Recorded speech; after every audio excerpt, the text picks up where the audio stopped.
Waheguru Ji Ka Khalsa, Waheguru Ji Ki Fateh. My name is Gursant Singh, and today I have the unenviable job of reporting on this investigative report into these allegations of Yogi Bhajan's sexual misconduct and abuse of his students. I've read through this report by an olive branch several times, and it is very disturbing. My heart goes out to all of these students and people that were around Yogi Bhajan who were sexually and physically abused. This was from the late 1960s until his death in 2004.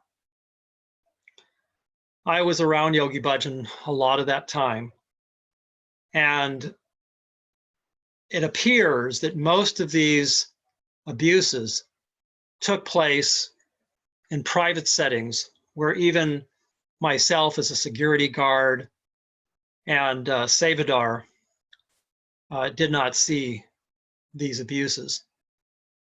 I'd heard about them.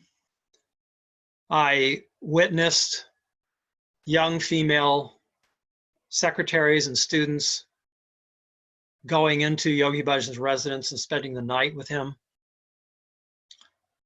But I never imagined this kind of abuse that is described and given by testimony from these students and people who were of very young ages. I just never imagined this. So today, sadly, I want to present this report in its entirety and realizing that there are probably a lot more testimonies and people that need to give their accounts of how they were abused by Yogi Bhajan. I'm sure a lot more will come out later. So first, I want to read the conclusion that the olive branch came to at the bottom of its report. And then I want to also read some of the comments by former followers and people that have been following this whole situation where Yogi Bhajan has been exposed as this sexual predator and rapist. It's just grotesque how he abused his students. And we want to get this out there, and we want everybody to know so that people will stop their contributions to this organization that supports Yogi Bhajan and his corrupt and debauched teachings. So an olive branch says here in the conclusion to its report, it says here, based on reports of harm from 36 people, the investigation concludes that it is more likely than not that Yogi Bhajan engaged in several types of sexual misconduct and abused his power as a spiritual leader. The specific sexual misconduct included various forms of sexual battery, sexual assault, and sexual harassment, as well as conduct judged to be unethical according to the Sikh vows and inconsistent with Yogi Bhajan's own teachings. We also conclude that by behaving in such a way, he, Yogi Bhajan, abused the power entrusted in him as a spiritual leader. All right, so let's read a few of these comments here that I found on FB. This is from Matthew Remsky. And he says here, independent investigators. Yogi Bhajan's cult was as horrific as his survivors always said it was. Also, independent investigators, we want to make sure Bhajan's enablers are heard first, including their statements that challenge the credibility of survivors survivors because you know everyone needs to heal and move forward. So I think he's being somewhat sarcastic there, because in the beginning of this report, the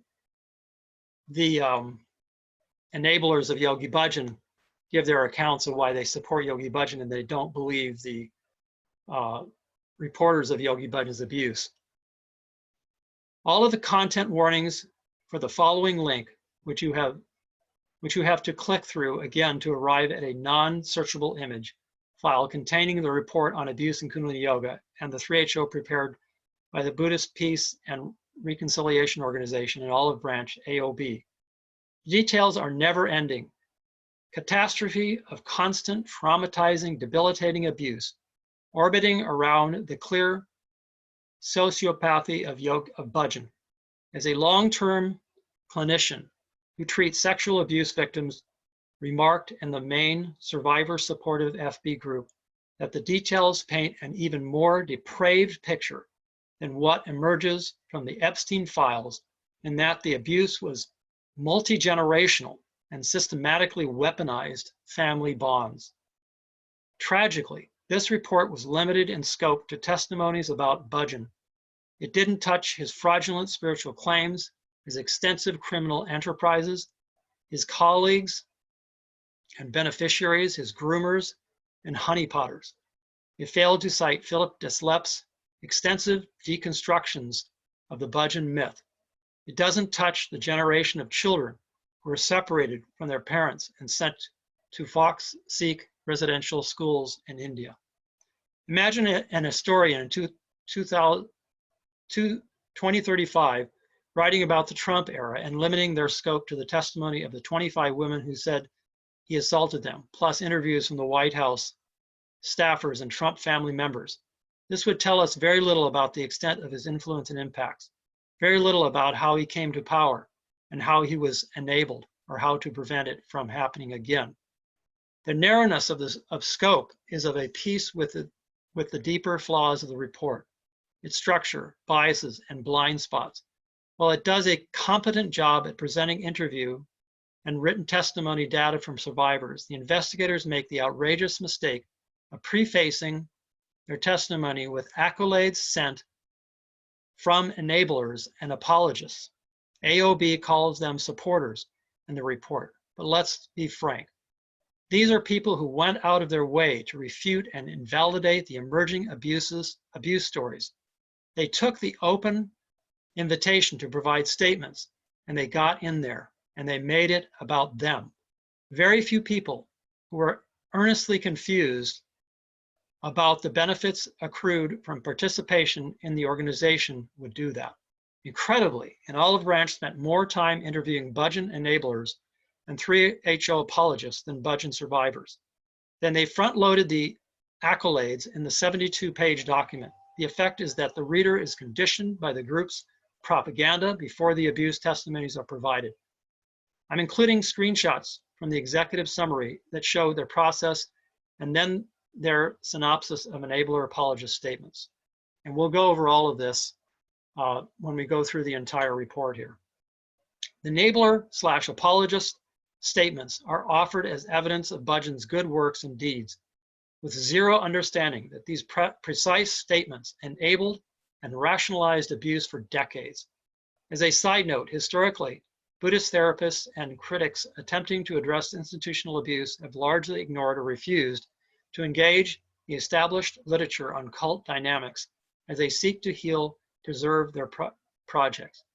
Additional trigger warning. I've included one screenshot of the types of statements that enablers made to specifically discredit survivors. AOB even states that these victim shamers offered no evidence to substantiate their speculations, and yet they publish them anyway. For what purpose? For what possible purpose? Further, screenshots show sections from the AOB conclusion, which makes the purpose of this terrible structure clear. By presenting both sides, the investigators have proposed a redemptive process that is clearly premature and shows no understanding of the dangers of institutional betrayal. Who knows what the terms of the AOB contract were, and whether it stipulated that rendering a balance of experiences was a core value. If AOB was truly independent, They themselves are responsible for the harm calculus. Ping pong here, which will allow the organization to isolate Bajan as a charismatic cancer that can be excised so that everyone can get on with it. Perhaps they come at it from the POV that spiritual communities must be healed and protected at all costs. But their own reporting, if they actually read it, refutes the notion that this was a spiritual community at all, as opposed to an intricate fever driven of trauma bonding. As if to rub sanctimonious salt in the wound, AOB quotes Bajan himself in his concluding lines in a quote challenging devotees to focus on the teachings, yada yada. This means the Bajan's rape victims reading this report will get through the testimony and be returned to this name as some kind of wisdom guide. It's hard to imagine more reckless framing than this.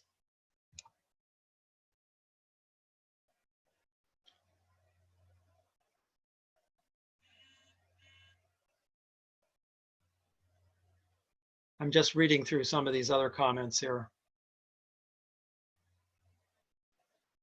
Woman says, "Oh, I'm just sick for the victims, sending so much love."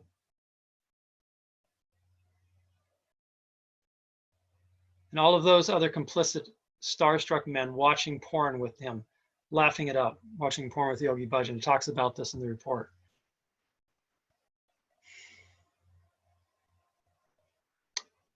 It's really disturbing. I really feel that this has to all come out, and people just have to realize that Yogi Bhajan was just a rapist and a horrible person. Sikhs everywhere need to come out and to denounce Yogi Bhajan. This fraud, this rapist cannot have his picture in the Darbar Sahib Museum anymore. The Yogi Bhajan Memorial Highway has to be changed. The name has to be completely blotted out from any kind of memorial. Yogi Bhajan, from my experience, and from obviously from the experience of these reporters, was just a completely debauched person. And his teachings, in my opinion, are the same way. There's no way that you can follow the teachings of a sexual predator. You have to think that anything that he taught would be creating a person that would be just like him. So let's get to the report itself. I've gone to the bottom here where some of the conclusions are. And this is a very interesting table here that I want to point out first. This just shows in a very clear and concise form, summarizes the number of claims within each type of claim. And this is all in this investigative report, which you can stop at any point this video and then read for yourself. I won't read all of the details because it's just too graphic and too painful, really. It's just really, really painful. As I said, I didn't have any idea of this, the extent to this. I witnessed Yogi Bhajan kicking and assaulting somebody once, but I was very young then, and I just was taken in by all of Yogi Bhajan's charismatic leadership, and I thought he was really a spiritual person. He was just trying to do something to uplift this person, but now that I look back at it, I should have spoken up back then, but I guess the only thing in my defense was I was very young and vulnerable and innocent too then. but spiritual teachers should never act in the way that Yogi Bhajan has.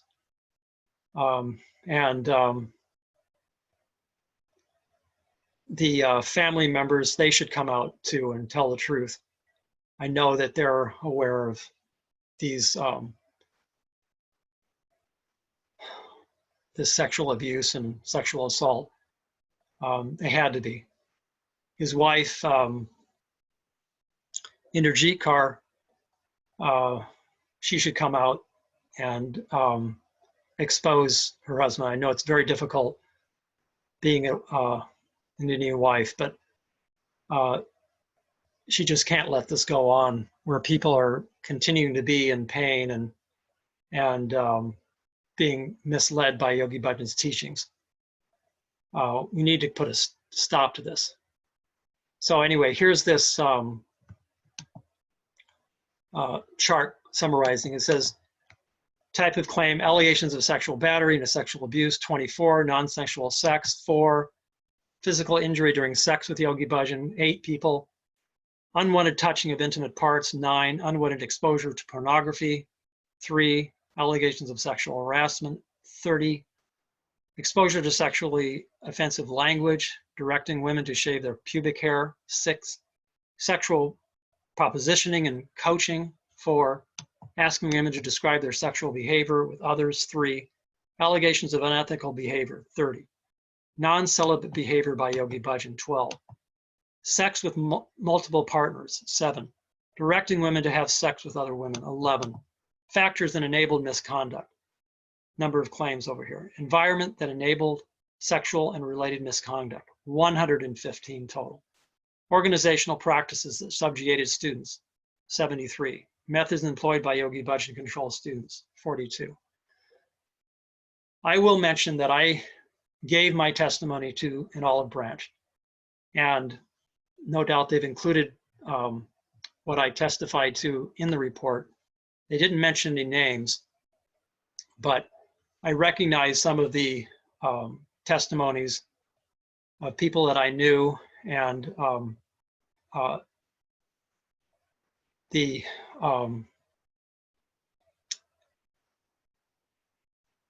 testimonies, from what I see, were very credible. It fits in exactly the way Yogi Bhajan talked and my experience with him as well. I don't have time in this video to go over all of the corrupt and abusive behaviors that I witnessed. I've talked about some of it in many of my videos, and I've written about it in my book, Confessions of an American Sikh. So any of you who'd like to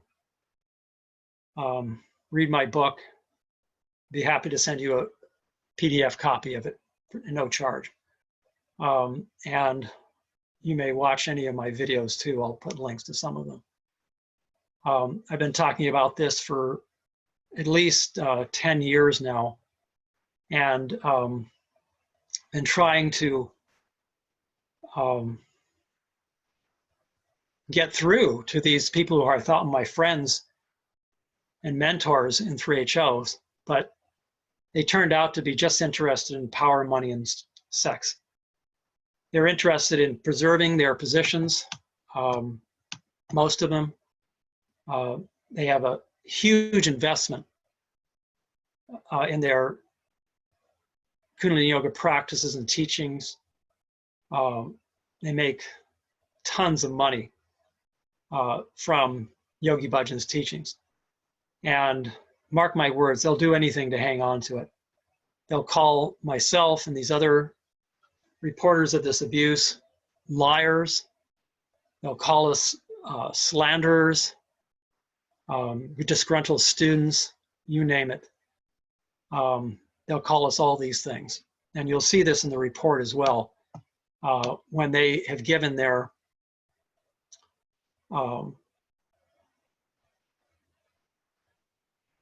accounts, we'll say, and experiences with Yogi Bhajan. This was the party line. This was the cult speak, if you will, that Yogi Bhajan propagated when I was in his cult. That These people who criticize Yogi Bhajan are not to be listened to, and they'll end up as prostitutes begging off the streets, is the way Yogi Bhajan would phrase it. So just giving you a little heads up as to the response from these, what I call hardcore Bhajanists, who will never let go of these Yogi Bhajan teachings, because like I said, they have an incredible investment of their entire lives in Yogi Bhajan's teachings and who Yogi Bhajan was. I think, unfortunately, it's probably too late for any of these people to really see the truth. I tried writing them letters and tried talking to them in 2009 when I found this book by Dr. Trilochan Singh, Sikhism and Tantric Yoga, which exposes Yogi Bhajan as a real fraud and somebody who twisted and appropriated the Sikh religion for his own ends and for his own corrupt ends. He twisted the Sikh religion to fit his Tantric and Kundalini Yoga agenda. And let there be no doubt about it, Yogi Bhajan propagated this false Tantric and Kundalini Yoga, made up all of these lies and stories that the Sikh gurus practiced this Kundalini Yoga and Tantric Yoga. It's complete nonsense, complete lies, complete fantasy. A made up story that fit his Tantric and Kundalini Yoga so he could sell this to these innocent, gullible Westerners like myself who bought into his magical thinking, if you will. And my personal opinion is he did it to get people into his cult, to get people into his sphere of influence, to groom them, if you will. It was like a gateway into his cult to have people believe in this magical thinking of his Kundalini and Tantric Yoga. I really look back on it as a real learning experience, if nothing else. But I really am praying that no one else has to go through this horrendous experience of believing and having faith in someone who is a completely debauched individual. He was a sociopath, and some might even call him a psychopath, this Yogi Bhajan. So look closely at these teachings of Yogi Bhajan. Some people say, well, we can't throw the baby out with the bathwater. Well, Yogi Bhajan was the baby and he was the bathwater. So you have to get rid of it all. His teachings are completely integrated with his character, his personality. He talks about all of these things having to do with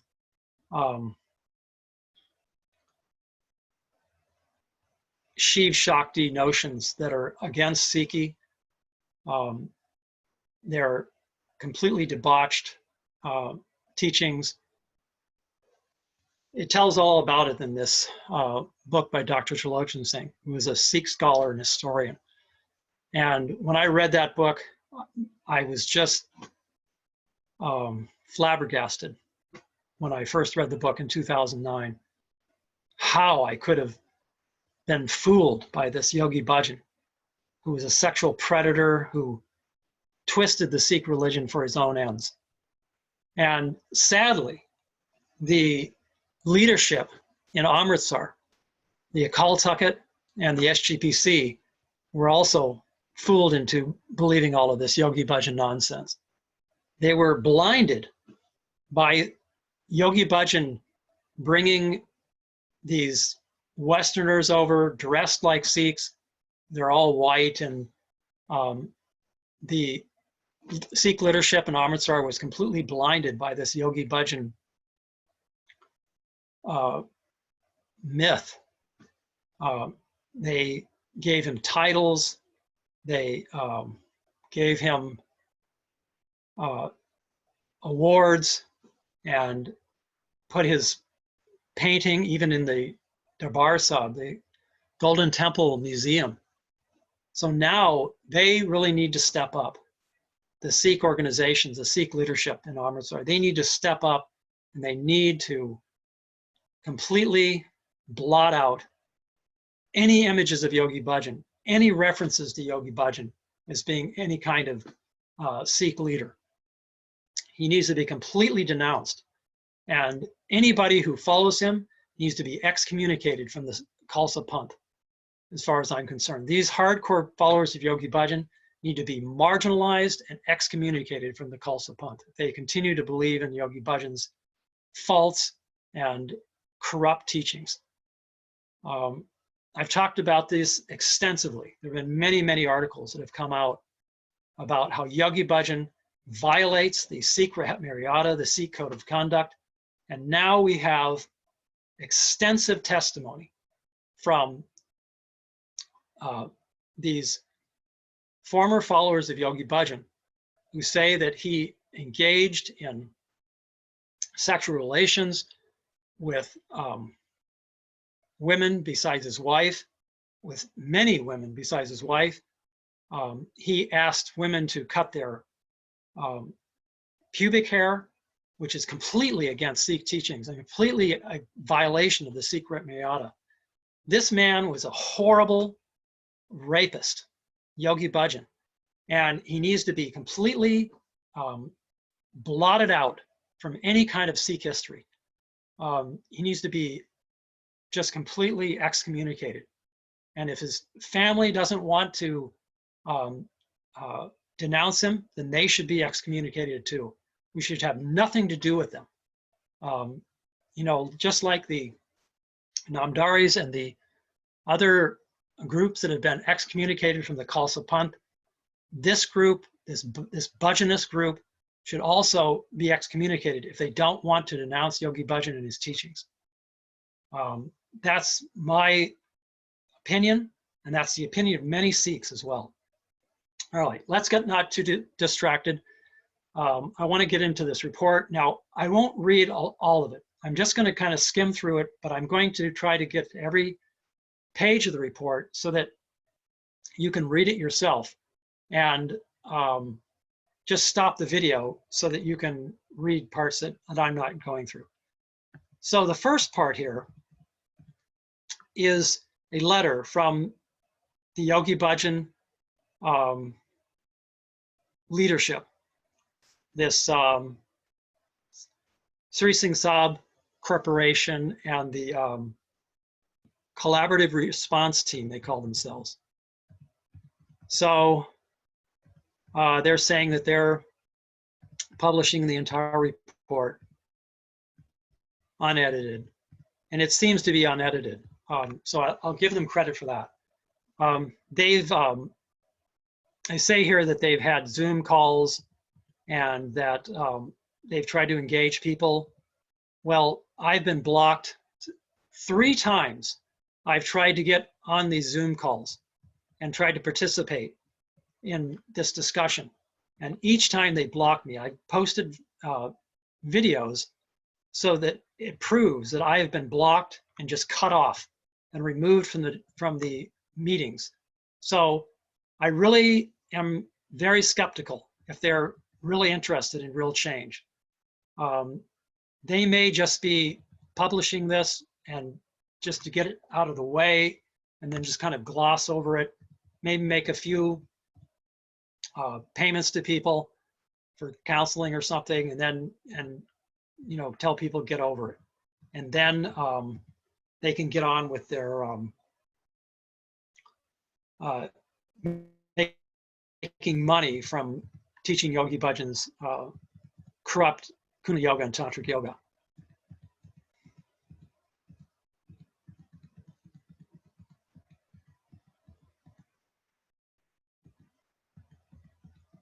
So that's the letter from them. And again, I know all of these people over at that Sri Singh Saab Corporation. I've dealt with them for 30 to 40 years. I know all of them. And I still am very skeptical about their motivations. They've cut me off, blocked me, censored me in many forums. So for years now, and I even have a lawsuit against this Guru Mustic, who's the CEO of SikhNet, which is the Sikh mouthpiece, if you will, for Yogi Bhajan's group. And I've sued him for defamation, where he said that I was being paid by perceived enemies and I was being paid to spread lies. Well, now, Guru Mustic, let's see, what you think about all these people now who are testifying to these abuses of Yogi Bhajan. Is that all lies? I think not. I think that this is a very common strategy, if you will, for the Yogi Bhajan, the Bhajanists to employ, where they accuse people who are critical of Yogi Bhajan of being paid by perceived enemies. So now this is talking about the details of how the report was done, who participated in it.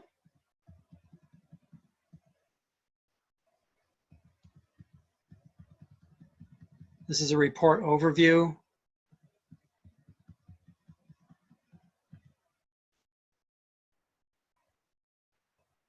All the interviews that was done, and like I said, they interviewed me as well. And I told them how, I used to take Yogi Bhajan up to different residences in the middle of the night. I don't know what he was doing there exactly, but it seems from this report that he was engaging in all kinds of sexual misconduct. It's really disturbing, when you think that I was giving my time and energy and money to this guy who was going around and raping his students. It's very, very disturbing. I always wondered, because Yogi Bhajan would never give his testimony in this lawsuit that was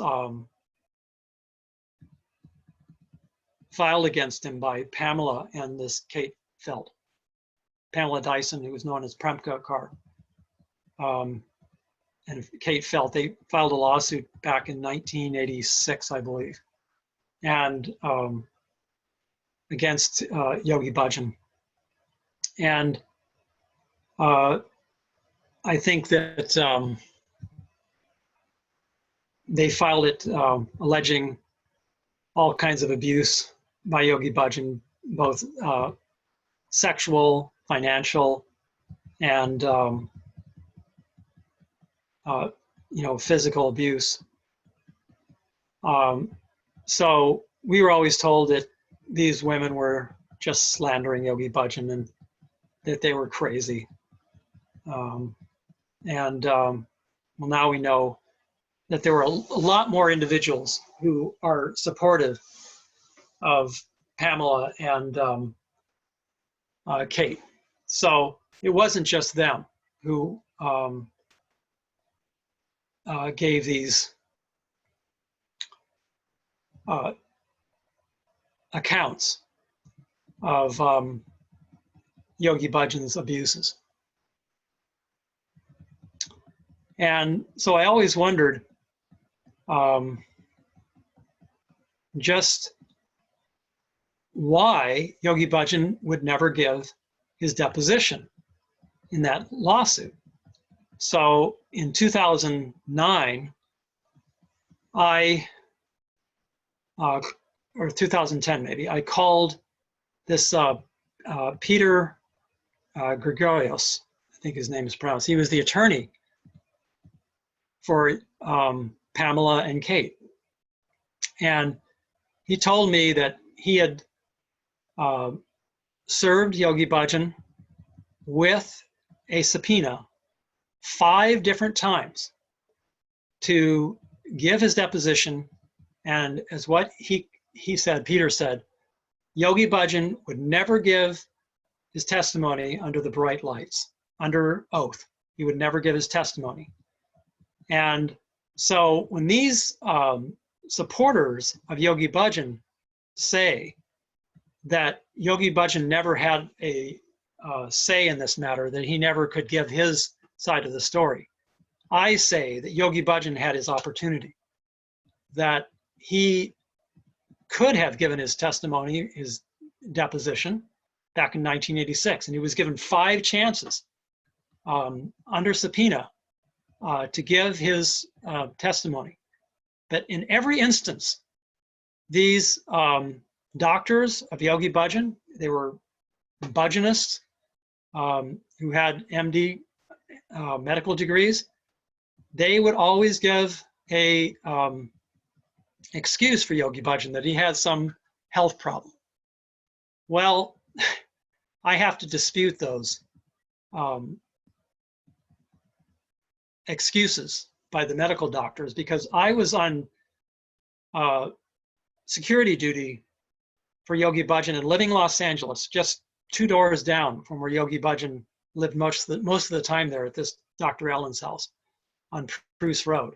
And I was constantly around Yogi Bhajan. We would go out to very fancy restaurants in Beverly Hills and go shopping in Beverly Hills almost every day during the time of this lawsuit in 1986. And in my opinion, Yogi Bhajan was completely able to give his testimony and to give his deposition in this case. I really don't see what was stopping him physically. Like I said, we would go out to movies, we would go out to fancy restaurants and indulge in really rich food.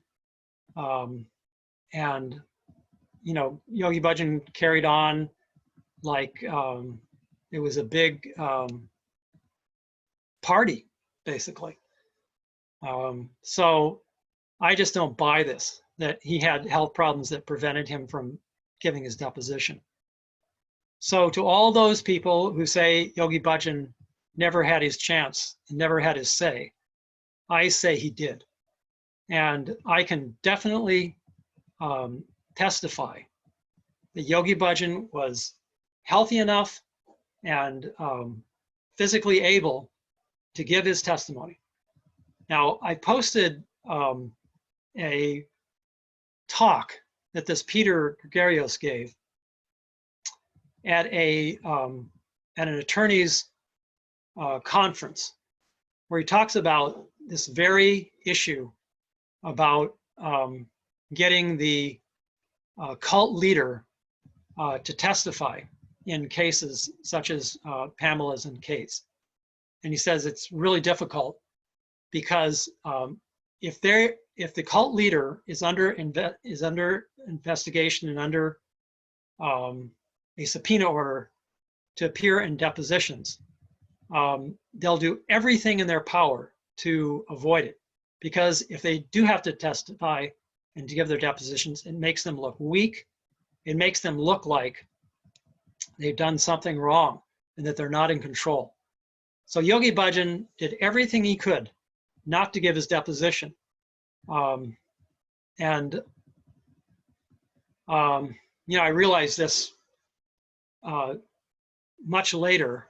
This was only after I had read Dr. Srlozen's book in 2009, 2010, and then talked to this Peter, and then read these accounts by Pamela and other former followers of Yogi Bhajan.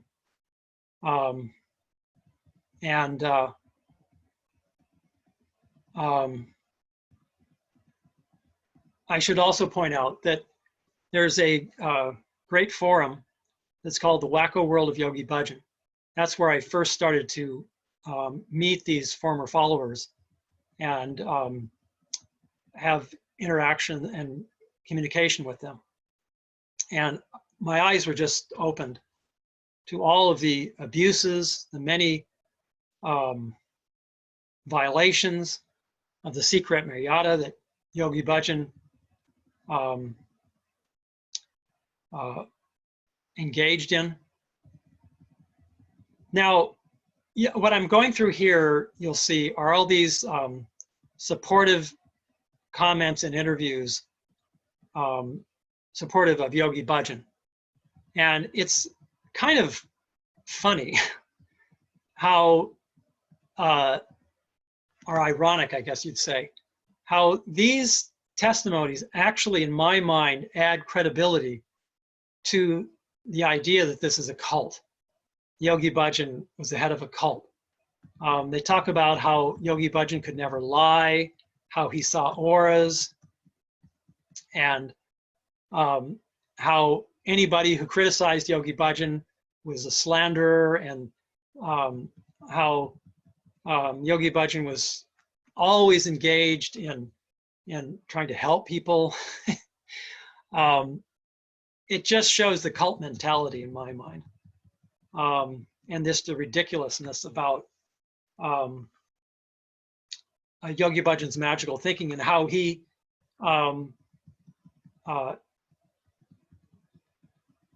taught this to his students. We all thought Yogi Bhajan was like a god person, and his word was never to be questioned. He always would, Yogi Bhajan would always tell lies about people in order to discredit them. And so these people who are supportive of Yogi Bhajan, they're just like mini Bhajans, like mini Bhajans. And they're trying to emulate and enable these Yogi Bhajan wannabes. It's just, it's really sad. I've been reading comments by this Livtar Singh, who is so arrogant and so, it's just so alarming and disturbing how he tries to lay a guilt trip on people, how if they betray Yogi Bhajan, their only spiritual teacher, how they'll have to come back to 8.4 million lifetimes in order to meet somebody like Yogi Bhajan again. It's just, the guy doesn't have all of his marbles as far as I'm concerned. He doesn't, not all the lights are all on, Maybe it's something to do with how Yogi Bhajan implanted this neuro-linguistic programming hypnosis and trance-like states into people. I've thought about this for many years, how Yogi Bhajan got people to buy into his cult ideas.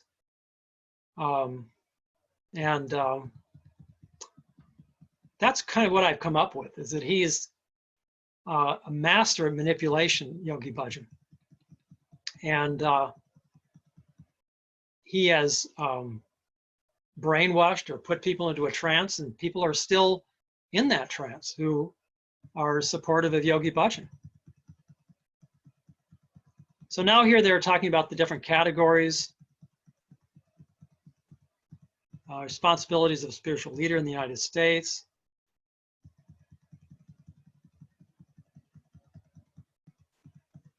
This is really good. I do have to credit this an Olive Branch. They've done a lot of research. There's some things that they got wrong, like, for example, I remember reading about how they said Yogi Bhajan was given the title of Siddhi Singh Sahib Bhai Sahib Harbhajan, Khalsa Yogi Ji, the head of the Sikhs in the Western Hemisphere, that he was given this title by the Akal Takht, or the Sikh leadership in Amritsar. That's not true. This was never an official title. It was given to Yogi Bhajan. And I think that the Sikh leadership there, the occult Sakhet, should make clear that they never, ever gave Yogi Bhajan this kind of title. He was given other awards and titles. Baisab is one, and that's actually on the picture, the photo, not photo, but the painting at the Darbar Sahib. It says Baisab Harbhajan, I think it says Harbhajan Singh.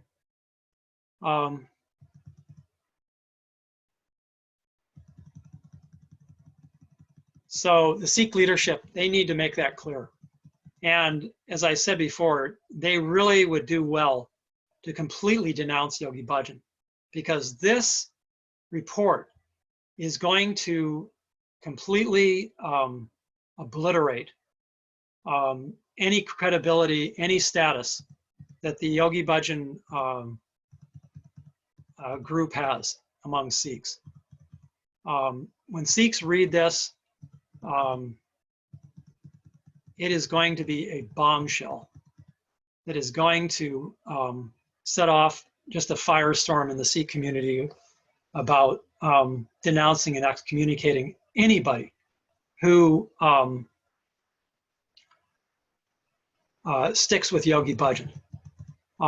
Anybody who, like I said, sticks with Yogi Bhajan should be marginalized and should be completely excommunicated, not have any association with them.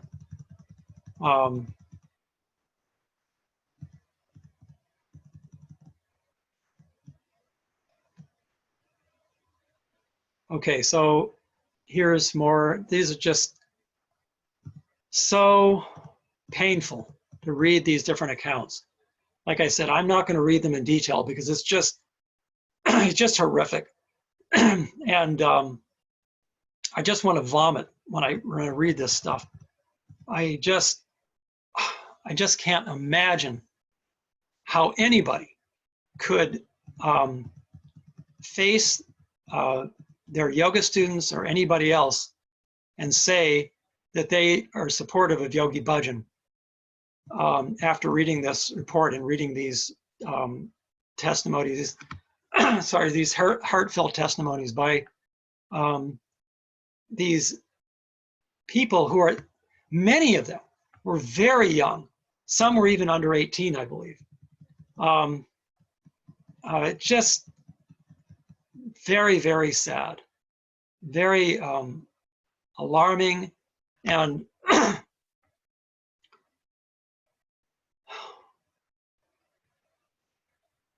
unwanted exposure to pornography.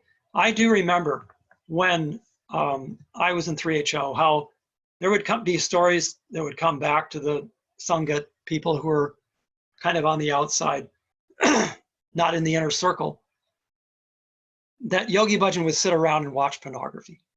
I didn't realize that he was watching pornography with young girls and grooming them. It was always told to me that Yogi Bhajan was simply watching this pornography in order to learn about how debauched and corrupted Westerners were. That was the story that was given to me, but I definitely heard that he did watch pornography. And I later learned that Yogi Bhajan actually produced these phallic drawings. I posted them, images of them on YouTube and on Facebook, and you can watch them and look at them and see for yourself just how demented this Yogi Bhajan was. In one of these phallic drawings, Yogi Bhajan has drawn a woman. You can tell it's a woman because she has a skirt on. And it's in the middle of this phallic drawing. It's just disgusting. and then he's written on the side power, and around the phallic image, the image of the penis, he's written love like this. It's just awful. I still have these drawings, and Yogi Bhajan actually gave them to me. I don't know if he was trying to groom me too, but or trying to indoctrinate me into this Sikh, cult of his. It's just really disturbing and alarming. And Yogi Bhajan would have me go buy these sea cucumbers, which is, if you've ever seen a picture of a sea cucumber, it's a sea animal that is shaped like a penis. And it actually squirts a liquid out that looks like semen coming out. And the Chinese believe that this animal, if eaten, has aphrodisiac qualities. And so Yogi Bhajan would have me go down to the Chinese market in Los Angeles. This was in the early 80s, and buy these sea cucumbers so that he could eat them. They believed that the Chinese believed that they would give people who ate them more virility, and it was an aphrodisiac. So I think about these kind of things sometimes, how Yogi Bhajan just was grooming us for all of this. It's really, really, like I said, very disturbing.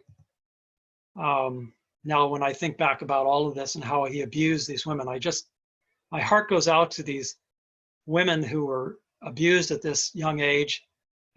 Thank God that I didn't have this sexual abuse laid on me by Yogi Bhajan. But I really feel for these women who were abused by Yogi Bhajan. Here's this part about directing women to shave their pubic hair. This is just disgusting and completely a violation of the Sikh Maryada.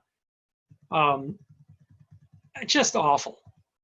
And there's just so many reports here and so many accounts that how can you just dismiss them? Based on what I knew about Yogi Bhajan and my interactions with him, it all sounds very feasible. It all sounds like his character and his way of talking. The stories that these people tell are consistent with the way Yogi Bhajan would talk and the way he would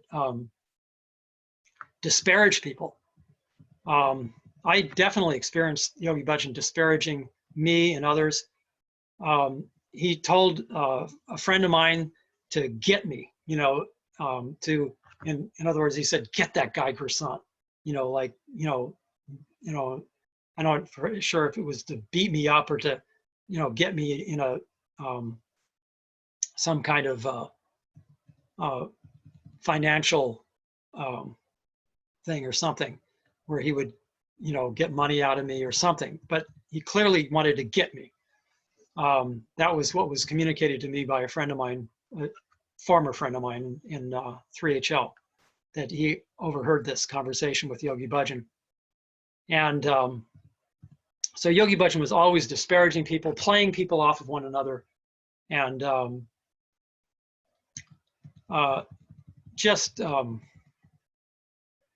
really a lot of misconduct that is only told in part in this report here.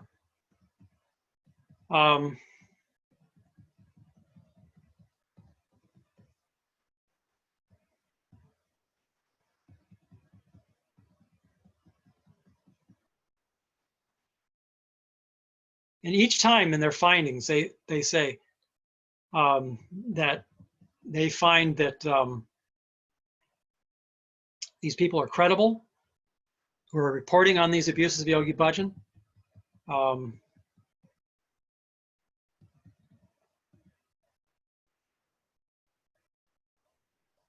He says, our conclusion that Yogi Bhajan was not celibate stands. regardless of his age at the time he engaged in sexual activity. It makes sense, because why would Yogi Bhajan be having me buy these sea cucumbers all the time down in the Chinese market and for him to eat if he wasn't, if he was celibate? Why would he want to be eating these sea cucumbers that he thought would give him these special virile qualities or whatever? It just makes a lot of sense now that when I read these stories about all these interactions and dealings I had with Yogi Bhajan. So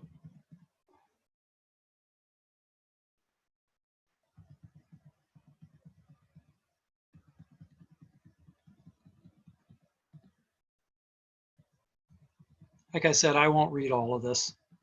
It's just too graphic, but everybody really does need to read it in detail and then, you know, ask me questions. I would encourage people to get on these Facebook and Reddit forums and engage with people and discuss these things.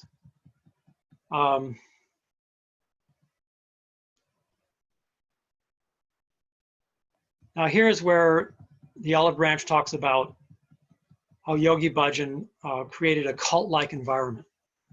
And I can speak specifically to this.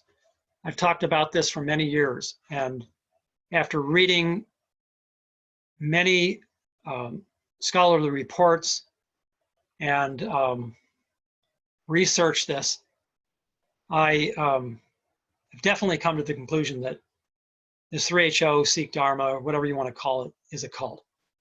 And it has all the attributes of a cult. As this says here, this number 27, it says, it was ingrained into us. Don't listen to the negativity. Now I think it was a cult.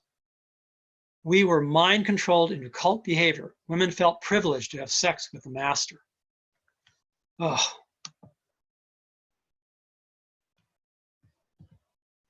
If you left for any reason, you would be scapegoated, scourged, and told you would go to hell for lifetimes of bad incarnations. The message was to be the line or we will destroy your character. It became cult-like versus a spiritual organization. Your character, it became cult-like versus a spiritual organization. My father put me in it, 3HO. It is a cult. People put Yogi Bhajan above their own children. After I left, it was hard. I felt that I had come out of a cult. We were fed belief systems. It was a cult mentality.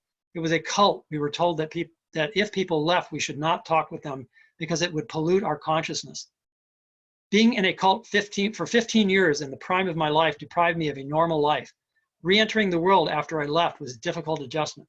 My child was adopted into this cult at 16 years old with an enormous amount of perks, high-level jobs, jewelry, travel, etc., and separated by the Sikhs in Espanola from our entire family. I've not seen nor heard from my child in 28 years. Tomorrow is my child's birthday. No one in the Sikh cult will tell me where my child is or how to reach out to my child. I've grieved for my child, her beyond words.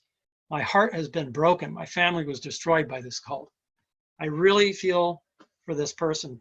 I think I know who it is, but I want to point out that when he says the Sikh cult, this is a big reason why the Sikh leadership in Amritsar needs to point out that this Yogi Bhajan cult is not a Sikh cult. It doesn't have anything to do with Sikhi. And we should make that clear right from the beginning. We need to have press releases and announcements by the Sikh leadership that this group, this Yogi Bhajan group, are Bhajanists. They have nothing to do with Sikhi. Seeing Yogi Bhajan as a god. 7 reporters said they understood that Yogi Bhajan was God or had been raised to see him that way. This view led them to compromise their own agency in service of someone they saw as all-powerful. As we presented earlier, this perception of Yogi Bhajan was also held by several supporters. I could ask, why didn't I leave, or why didn't I apply to my love to a different man? Why were we so loyal? It is more a love for God. I seemed so tied into my mission and my commitment to him as a spiritual teacher that I did not have the consciousness to see it for what it was, a predatory abuse. Now I do. That sums up pretty much how I feel too. I was born and raised to believe Yogi Bhajan is God, and my parents said to do everything he said without questions. I was born into 3HO. Yogi Bhajan named me. I was taught that his word was God spoke. I was a devoted student. Yogi Bhajan was God to me. Little kids were told, this is God. This is exactly the way it was. Yogi Bhajan's word was the word of God, in other words. He was the guru in all but name, all right? We would use this euphemism that he was our spiritual teacher, but in all reality, he was the guru. He was the God, okay? And there was this culture of not criticizing him, not looking to anybody else for guidance. And he would tell us to do everything from brushing our teeth to who to marry, what to do in our businesses, how to engage in sex. In fact, there was testimonies and accounts given here about how he gave counseling, if you will, to women who are already married by showing him his penis and having them undress. It's just disgusting and completely against Sikh teachings, how he would do this. And I never knew the extent of his debauchery. It just seems that he was completely corrupted and should not be thought of as any kind of spiritual teacher, let alone a guru. So it's a culture of inhibited speaking out.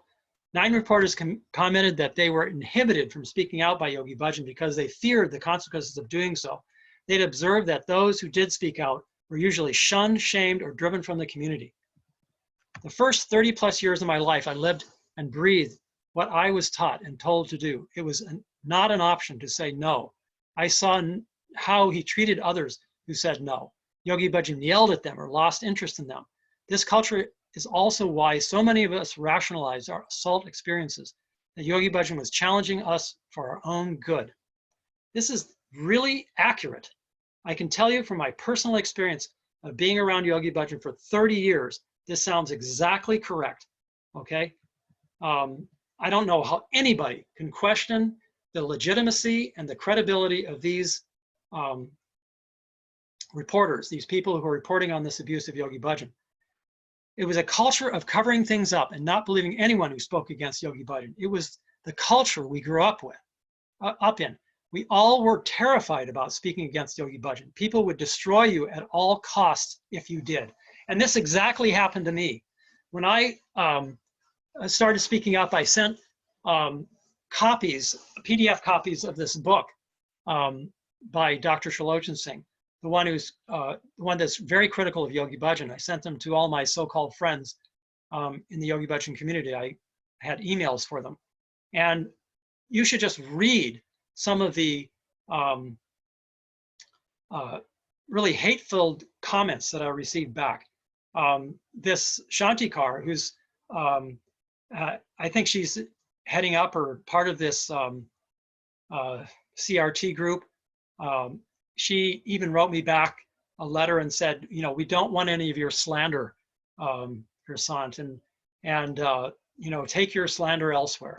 She said a very cryptic and a very painful letter.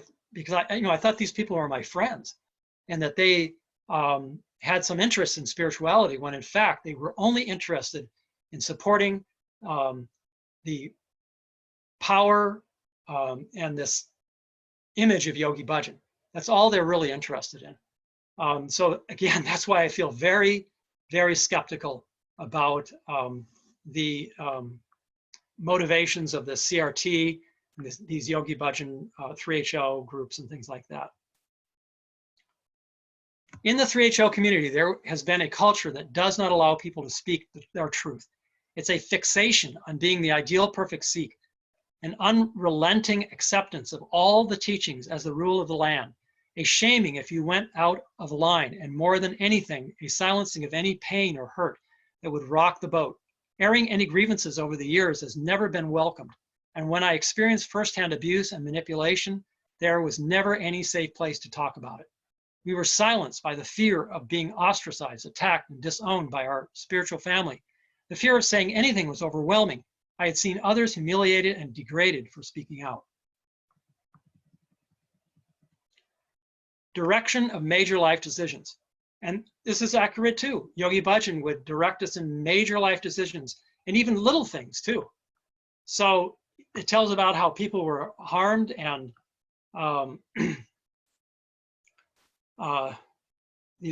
seven reporters said they wanted a college education but were denied one in favor of working in one of Yogi Bhajan's companies. Yogi Bhajan sent me to this toner boiler room when I arrived in Los Angeles. It was the early 80s. And we did this fraudulent toner sales where we would call up and tell people stories and tell them that we were their suppliers of this toner and everything. And then this guy, Hari Jivan, who's one of these enablers of Yogi Bhajan, I call him the right-hand man of Yogi Bhajan. He calls himself the chief of protocol of Yogi Bhajan, Hari Jivan Singh. He was later charged in this field of schemes by the Federal Trade Commission. And he had to pay a huge fine, and his businesses was shut down. They were selling gems to elderly people, and they were really worthless.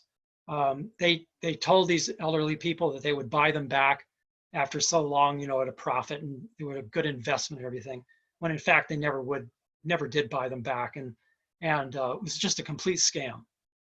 And then there was another Hari Jivan, Hari Jivan Jr. we used to call him. He's the toner bandit. He now heads this Rama Institute or whatever down there in Santa Monica, and teaches this Kundalini Yoga of Yogi Bhajan's. He's an ardent supporter of Yogi Bhajan because he has so much to lose if people stop coming to his yoga classes and stop believing in Yogi Bhajan. He went to prison for 18 months for fraud. I worked with him, and he was nothing but a con artist and a fraud. And now he's trying to defraud people with all this Kundalini Yoga, Yogi Bhajan nonsense. So look closely at these individuals. I've made many videos about this. And the reason I'm talking about this is because, like I said, Yogi Bhajan set me up originally to work with these people. So when they started doing all these illegal things and everything, I didn't question anything because Yogi Bhajan told me to work there and told me to do these things. I thought of him as my spiritual teacher. I thought he was directing me in conscious ways. I thought that, okay, well, I'm earning money for the Dharma. I'm earning money for, to support Yogi Bhajan and his teachings. And in reality, it was nothing but a scam. And Yogi Bhajan got us into all these illegal things. And then Yogi Bhajan sat on the sidelines, and he conveniently was able to denounce things because he never put anything in writing, and he only told things verbally to people. So he was never really on the hook for all these criminal activities. There was drug smuggling. There was all kinds of illegal activities that were taking place. And I don't have time to go into all of them. Like I said, there's many of these videos I've made out there that describe all these things in detail. There's books also out there. So anyway, this person here says, additionally, 4 other reporters witnessed Yogi Bhajan's control of others' life's decisions. While this control was secondary to the direct, overt sexual misconduct described earlier in this report, it contributed to the overall hold Yogi Bhajan had over these reporters and produced life-changing impacts on them.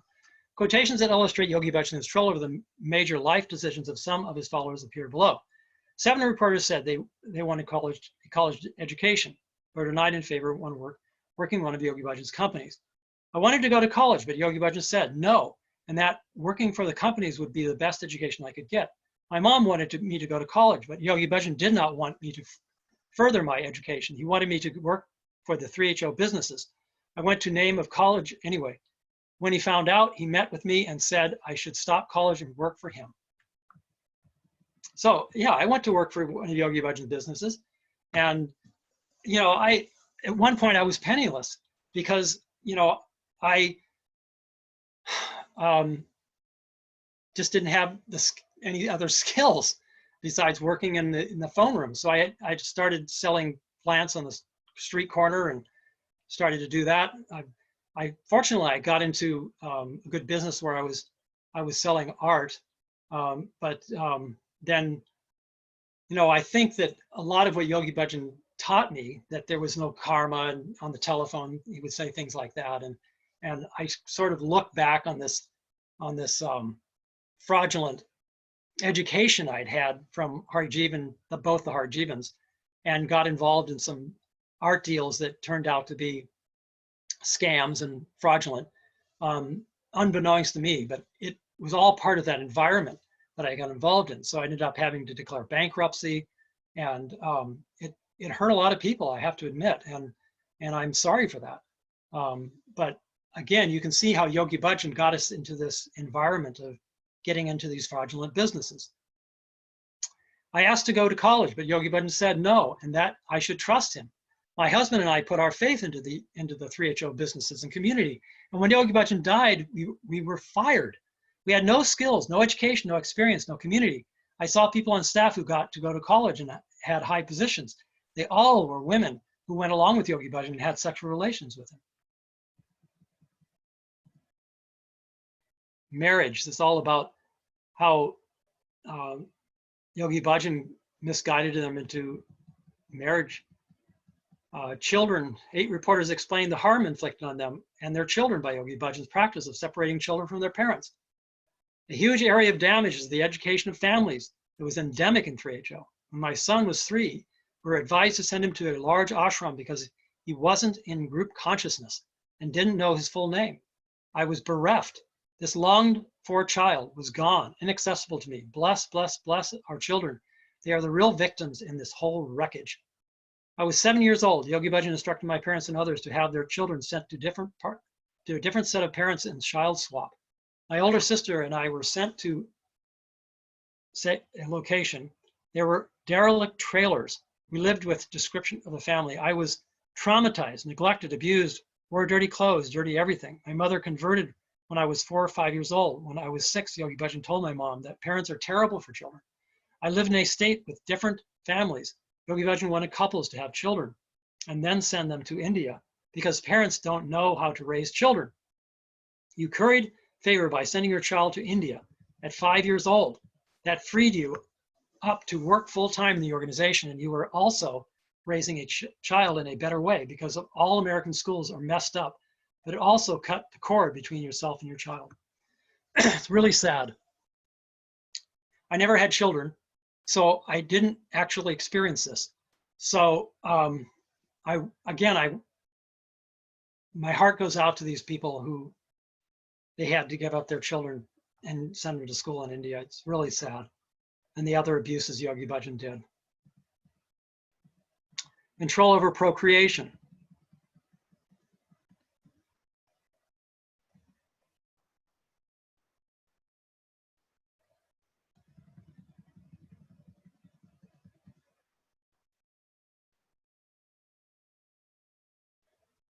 It says here, it is possible that these supporters of Yogi Bhajan, that is, simply were not aware of the various methods that Yogi Bhajan employed to manipulate the behavior of those in close association with him.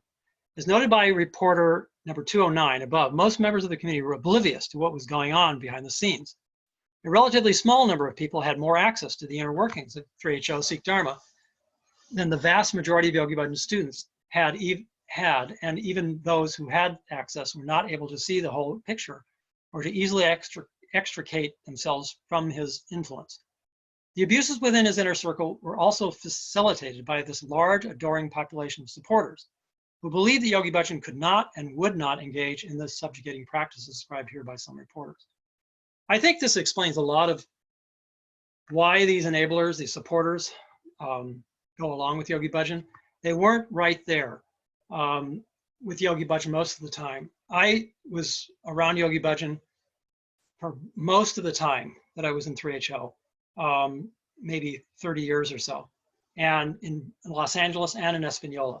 Now, granted, I wasn't totally in the inner circle, where I was right next to him, but I was on security duty a lot. I did this Sevadaring, or what they called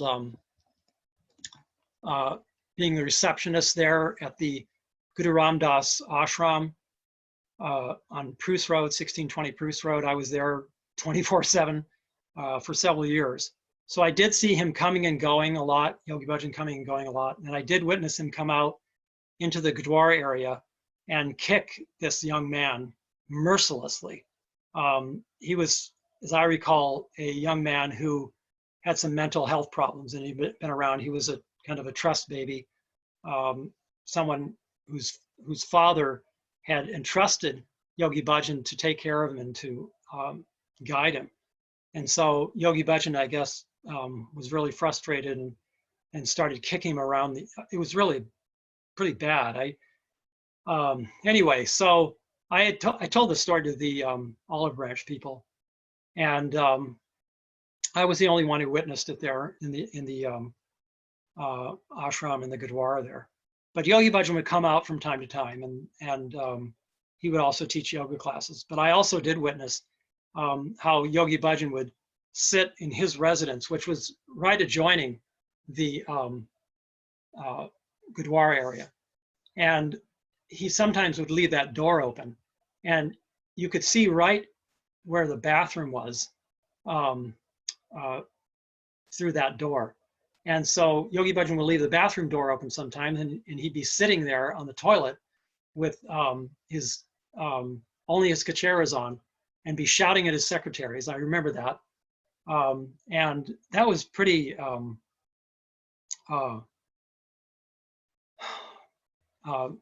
very disrespectful, we'll say, especially, with leaving the door open to the Gurdwara, and also it was just a corrupt way of doing things. I mean, it's just disgusting in many ways, what he did. So those are some of my accounts. So here's more methods employed by Yogi Bhajan to control students. There was a quid pro quo in many instances. Yogi Bhajan said, if you go to grad school, you cannot marry the man you love. You have to make a choice. Yogi Bhajan said, if you cut your hair, I will slit your throat.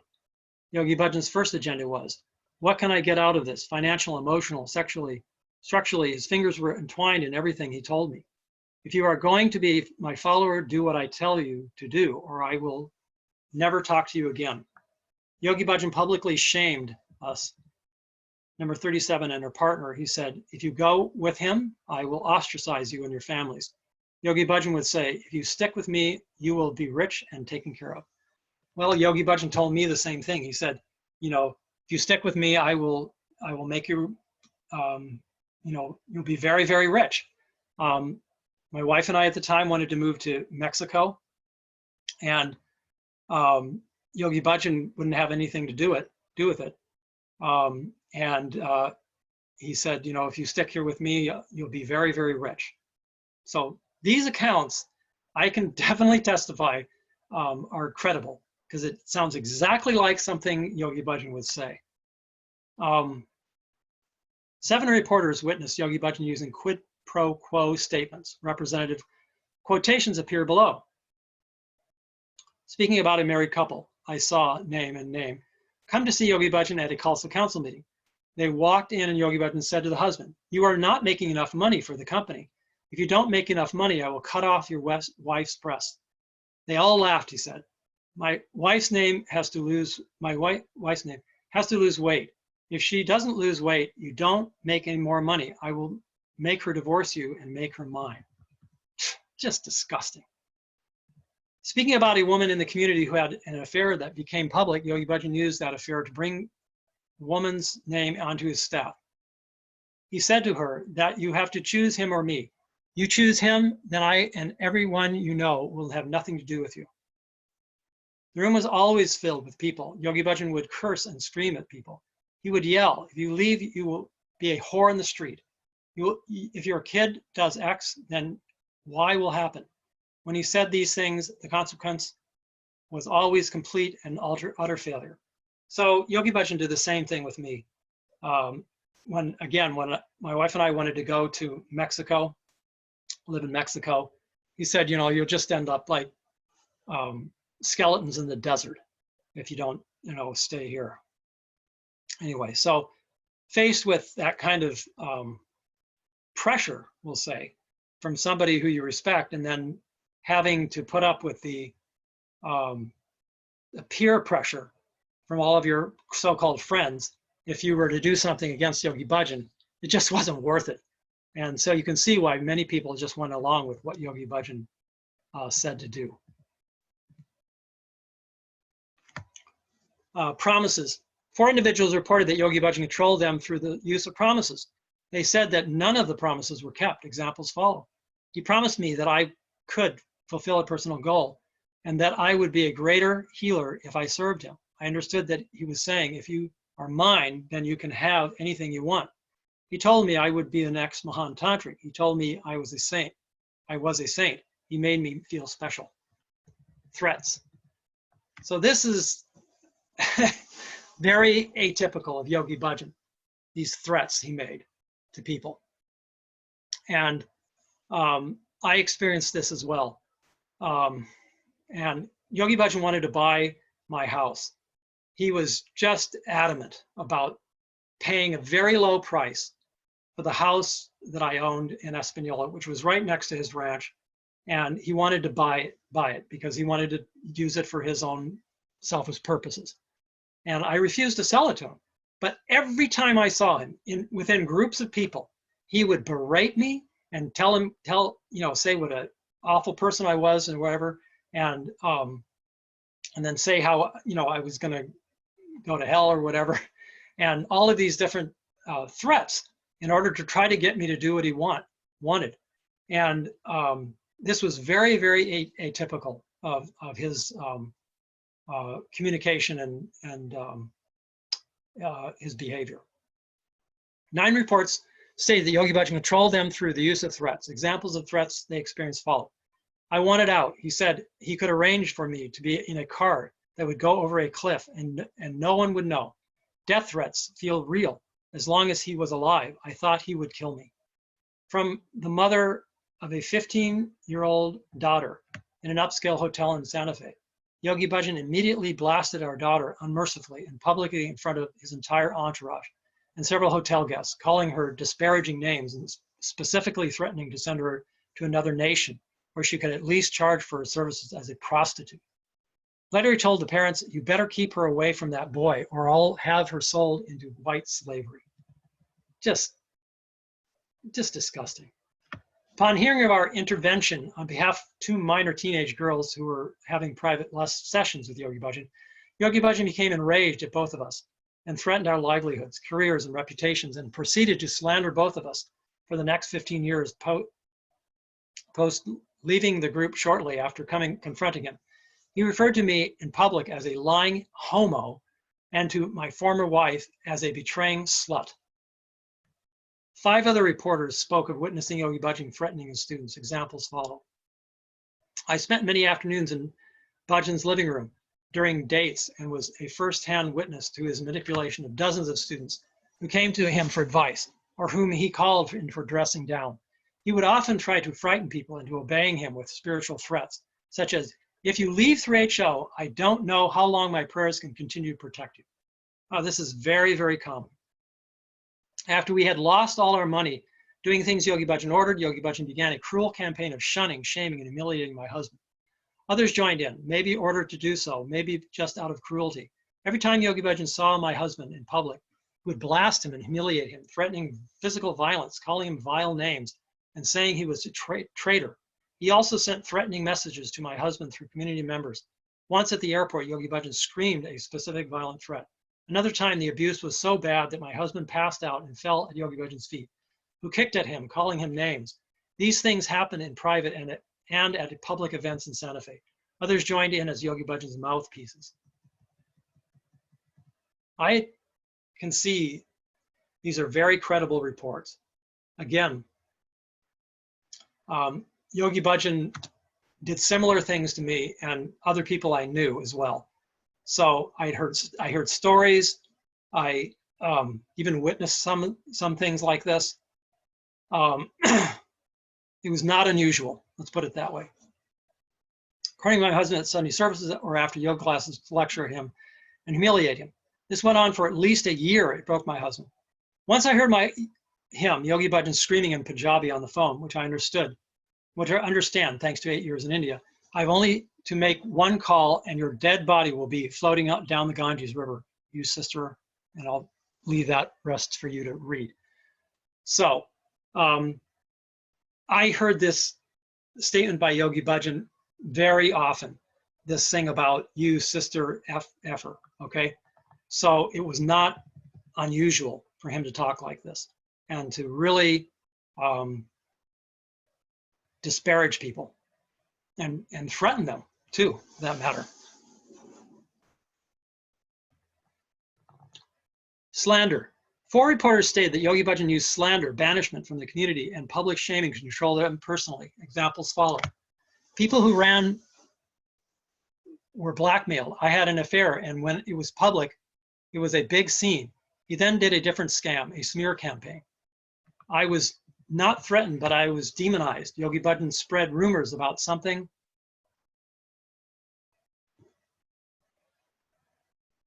he said I had done.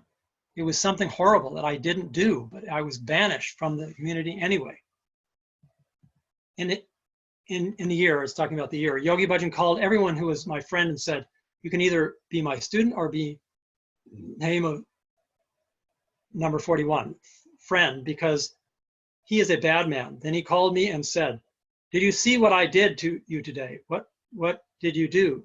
What did you think? I said, you saved me a lot of money on Christmas cards. 5 other individuals said they witnessed Yogi Bhajan using slander to control his students. Examples follow. Everyone knew that if anyone talked, then bad things would happen to them. They would be married off quickly, banished, or painted as crazy. I had a constant feeling of being threatened. No one felt comfortable doing anything. We did not trust each other. If anyone said anything, Yogi Bhajan would say it was not true and called them a slanderer, a slut. I was conditioned by him to believe the slander he spread to cover his illicit behavior. His slander and smearing of others made him appear innocent in the eyes of the community at large. It was different than the direct abuse many survivors are telling their story of.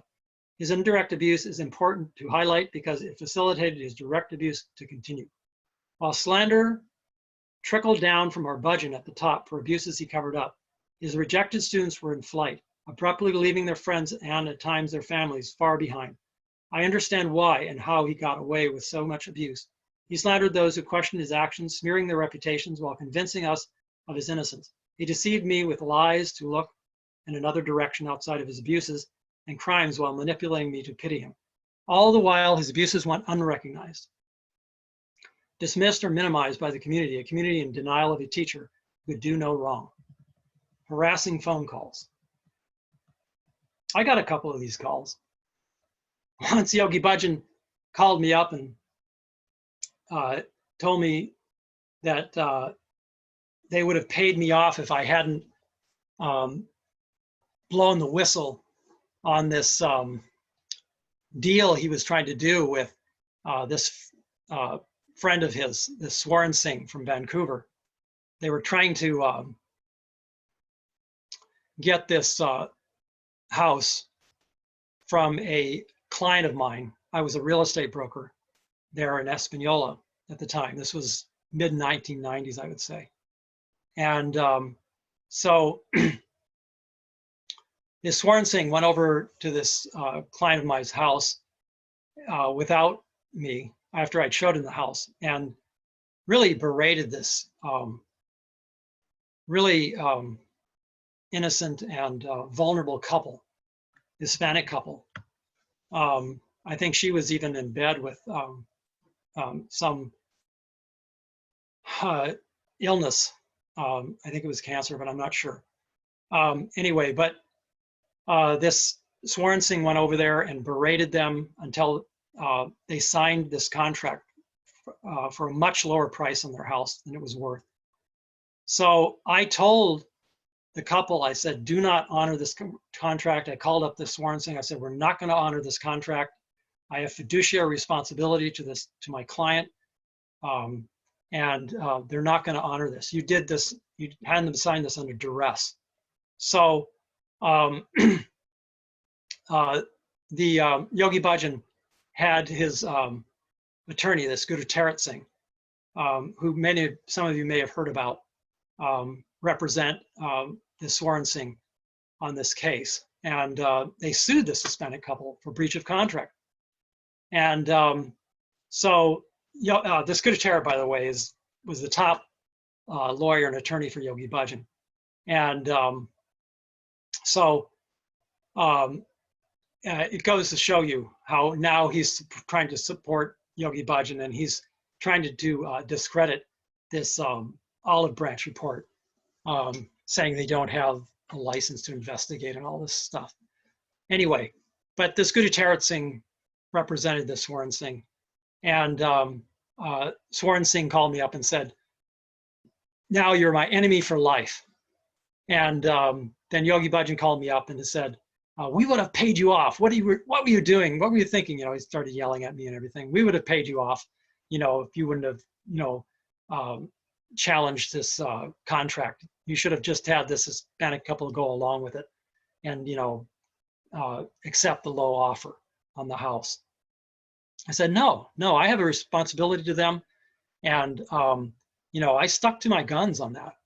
And Yogi Bhajan was not happy about that. Ever since that time, he was against me. And as I said earlier, he told people to get me. I heard from this friend of mine that it was told in this group of people, get that Gursan is what Yogi Bhajan told people. And then Yogi Bhajan wanted to buy my house at a lower price, and I wouldn't do it. So I did stand up to him in some instances, and I was starting to become more wise to life in general, I guess, and to all his shenanigans and his conning ways, we'll say. Anyway, so let's get back to this report. Yogi Bhajan told me he would call on my honeymoon. I was to use the code. Everything's fine to mean that we had sex. He announced to a gathering that we had sex. It was embarrassing. When I married, Yogi Bhajan was against it. He said, you could have had me, but you chose him. I could have given you the world. He can give you nothing. What a horrible thing to say. I won't go into all these stories. They're just so horrific. You can read them yourselves.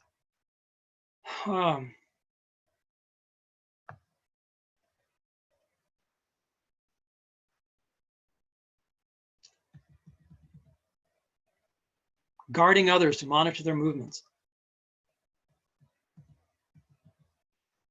You can read about this. Yogi Bhajan telling a woman she was his wife. This sounds just like something Yogi Bhajan would do.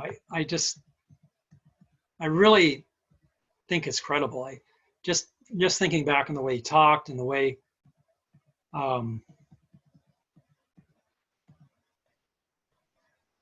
he did things. Yogi Bhajan surrounded himself with multiple wives, as he would call them.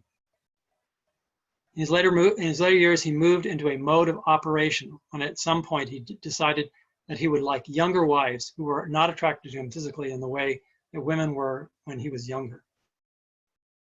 Some young women got out early and some didn't. Here was the basic goal: obtain young wives who would have sex with him and then who would stand by quietly as they understood that others were having sex with him, keep loyal to him, and never tell anyone. His methods were sexual assault, physical abuse, sexual touching and language, verbal abuse, manipulation, porn, and others that I probably don't know about. Throughout the years, he employed these methods, reading different women and adjusting to meet his goals, with no concern for these women in their physical or mental well-being. Reasons why women stayed in relationship with Yogi Bhajan.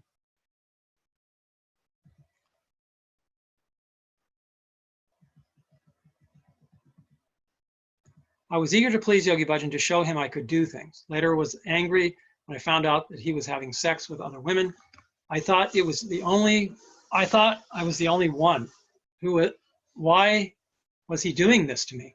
But I would not confront him about things. It was heretical to question him. I did whatever he said so I would look good in his eyes.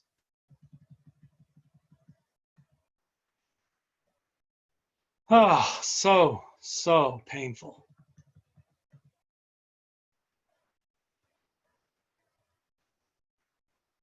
After weighing all the relevant information available to us, we have sufficient evidence to conclude it is more likely than not that Yogi Bhajan employed a variety of methods to control his students, including compartmentalization, quid pro quo, promises, threats, slander, phone calls, guarding and or telling women they were his wife. The credibility of our conclusion is strengthened by the fact that 20 individuals witnessed by Yogi Bhajan employing one or more method to control others. There's no doubt Yogi Bhajan was very manipulative. He employed this neuro-linguistic programming, which I talked about in length. I actually was certified in it. And when Yogi Bhajan found out about this neuro-linguistic programming, he told everybody else to not use it, to not get certified in it, because I think he wanted to use it himself, and he didn't want people to know what he was doing. So this is a summary of all what they've talked about.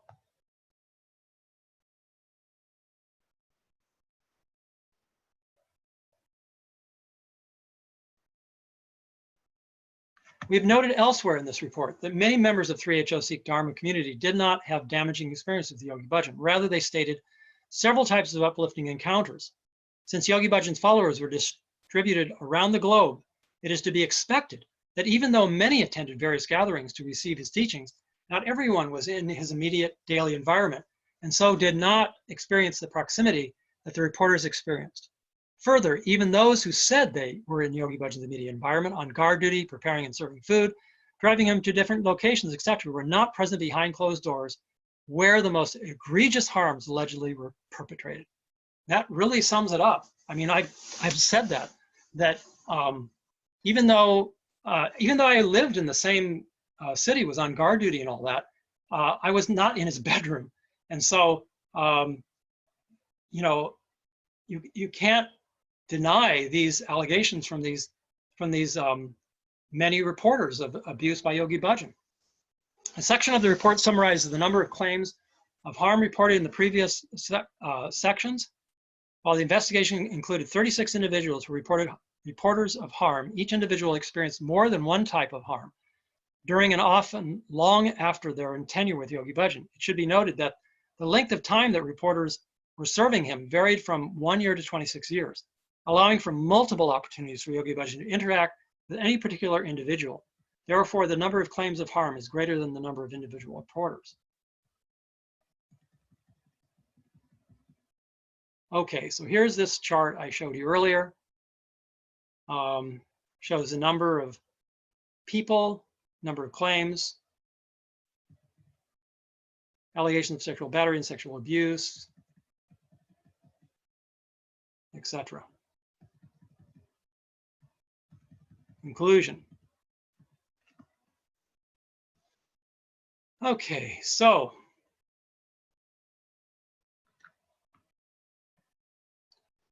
in most cases of alleged or proven sexual misconduct on the part of a positional leader, community fractures. There are those who side with the leader and say, among other things, that the individuals speaking out are lying, that they seduced the leader, and or that relationships was simply an affair between consenting adults. Others believe the individuals claiming to have been harmed and do not excuse the leader's behavior.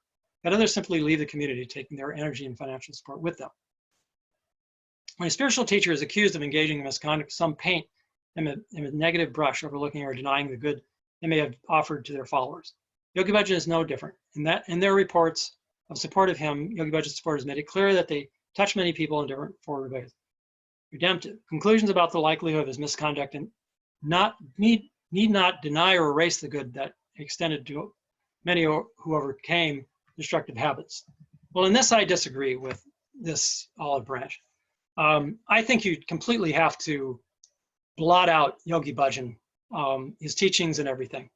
Yeah, there was some good that came out of what he did, but there's no need at all for keeping his teachings, because I think they're based in corruption, debauchery. They're based in the Shiv Shakti worship, which is against Sikhi. It's a cult. It lends to putting people into a trance and into inducting them into a cult. So I don't think there's any need to keep any of his teachings around, or to look at it as a positive experience to do his teachings at all. Based on reports of harm from 36 people, investigators conclude that it is more likely than not that Yogi Bhajan engaged in several types of sexual conduct and abused his power as a spiritual leader. The specific sexual misconduct included various forms of sexual battery, sexual assault, and sexual harassment, as well as a conduct judged to be unethical, according to the Sikh vows and inconsistent with Yogi Bhajan's own teachings. We also conclude that by behaving in such a way, he abused his power entrusted to him as a spiritual leader.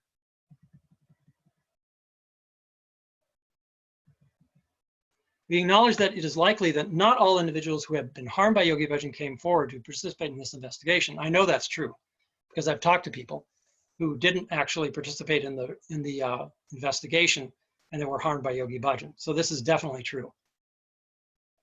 These can include the possibility that they left the community long ago, have moved on from their experiences, they do not wish to revisit the traumatic experiences from years ago. Sexual abuse typically has lingering effects long after the abusive events and psychological recovery efforts. The potential for re-traumatization in inquiries of this sort is clearly possible, so no non-participants' caution is justified. Others may resist participating in an investigation out of the concern that they might be identified, experience unwanted scrutiny of their behavior, or be subjected to ridicule or derision from past associates. Finally, although some of the reporters of harm may appear to have remained willingly in sexual relationship with Yogi Bhajan for several years, the student's consent cannot be assumed because of the power differential between a spiritual teacher and their students. Misconduct is not merely a sexual transgression, it involves a violation of power. Yes, that's true. All right, so they talk about moving forward. I've said again that the only way to solve this problem is to completely obliterate Yogi Bhajan from the entire organizations that are now in existence. This is going to be really difficult, not going to be an easy thing. And I think there's going to be a lot of resistance from these hardcore supporters. I've already read many instances of it. So don't look for this happening quickly. But my plan is to go out and stage protests in front of the Espanola ashram, their dera there, right there in Shady Lane in Espanola, and also on the Yogi Bhajan Memorial Highway. One, I want the Yogi Bhajan Memorial Highway renamed, obliterate his name from that. I want Yogi Bhajan's portrait in the Darbar Sahib Sikh Museum taken down. I want the Akal Takht, the Sikh leadership, to completely denounce Yogi Bhajan and to excommunicate any of these people who stubbornly stick to Yogi Bhajan and his teachings. They need to be excommunicated, and Sikhs need to not associate with them because it's a bad influence if you start associating with people that are influenced and enabling a sexual predator and somebody who's abusive of power and only after money, power, and sex. So those things, then I want all of the images of Yogi Bhajan taken down and destroyed that are in the gurdwaras and the places of worship, the Sikh places of worship that are controlled by the 3HO people. There are many of the gurdwaras that have Yogi Bhajan's images and have his portraits there. So those all need to be removed and destroyed. Now, all the gifts that were given to Yogi Bhajan, I think that they should be given back to whoever wants them back. There are many very expensive gifts given to Yogi Bhajan. I myself gave Yogi Bhajan thousands of dollars in cash, and I think that should be given back. I think that I should get back any gifts. I gave him a very dear sword that I used when I was in this Harding Military Academy when I was growing up, and I gave that to him in a very nice box. It was engraved with Japji Sahib. I want that back. And I want back firearms that I gave him. I gave him 45 caliber 1911 pistol. I want back an antique rifle that I showed him, gave him.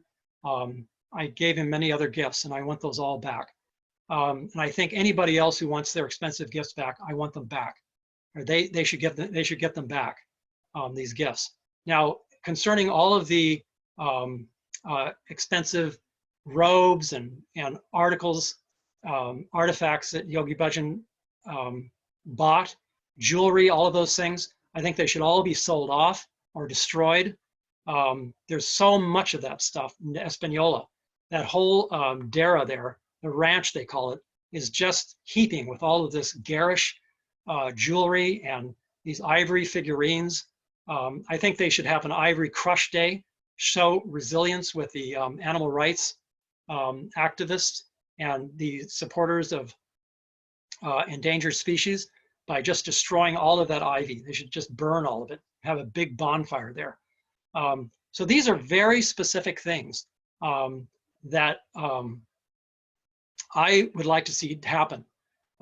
And that's how we can move forward.